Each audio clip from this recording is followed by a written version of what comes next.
First things first is that going through a breakup sucks. And every single man out here, no matter what they say, understands how bad it is to go through a breakup and understands what heartbreak's like. It's difficult, it's not easy. I'd actually like to argue that men feel more heartbroken than women. And I think it's true. And I think it's because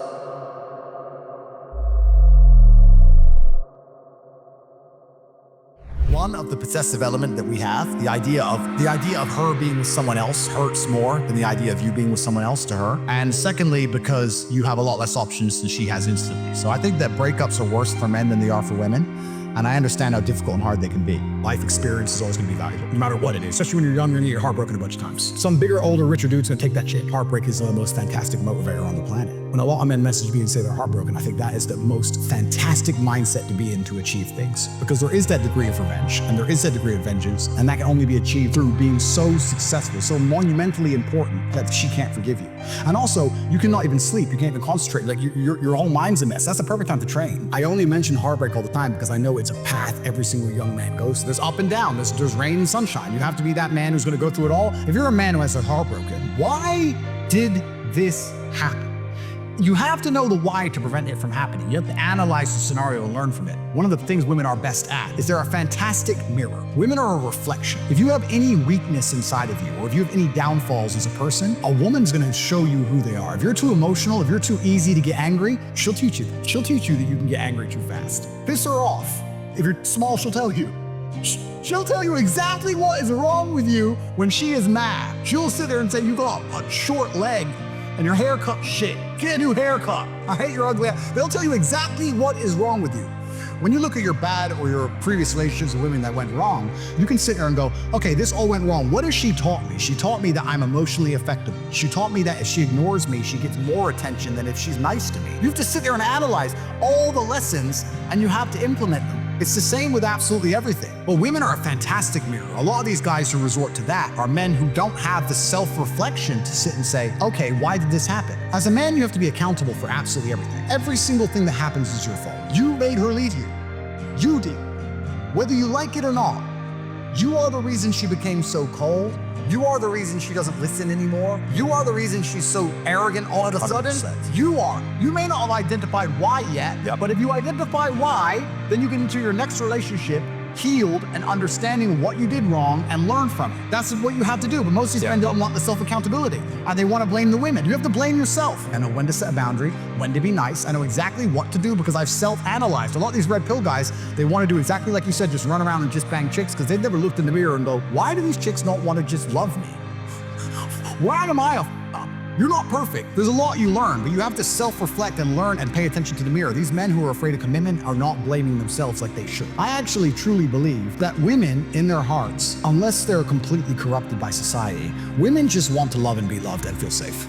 That's what they want. They want a man that they can look at and they truly know he makes the decisions and I trust him to make the decisions and I love him for that and I respect him for that. That's what they truly want.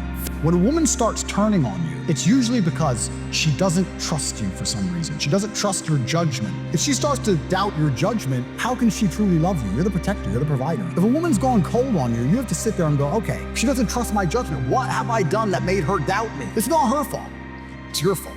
Every single time a woman leaves you as a man, it is your fault. Always. Even if a richer, more successful, more alpha man stole her from you, it's still your fault because you need to be like him. It's always 100% your fault. These men don't take accountability. It's 100% their fault. People say to me, can you turn her into a housewife? And I say, listen, I wouldn't want to, but I bet I could. There ain't a woman alive who's gonna cheat on me. With who? With who?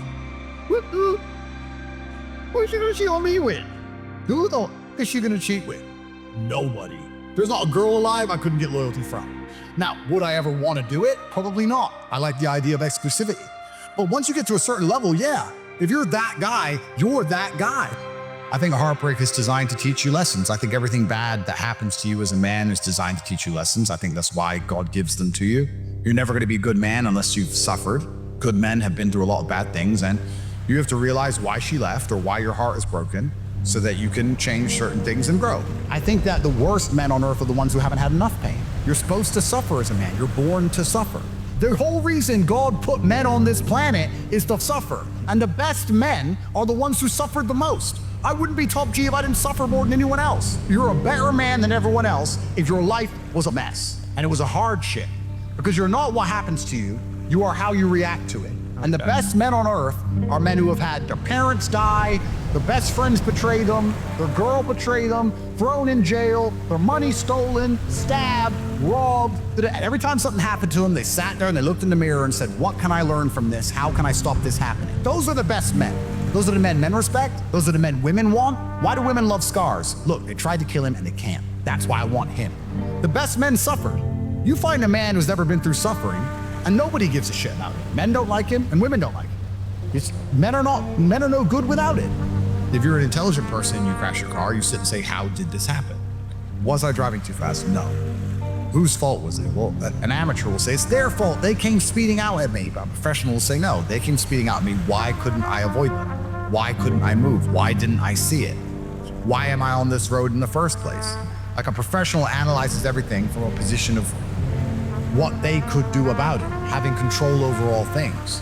And it's the same with heartbreak. If you ask an amateur why his heart's broken, well, she left me because of blah, blah, and he'll just blame her like a dumbass. She's arrogant, she doesn't listen to me, her friends convinced her to cheat, she wants this, that, instead of saying, I don't have what it takes to keep her. I don't have what it takes to talk in a way that makes her not want to listen to her friends.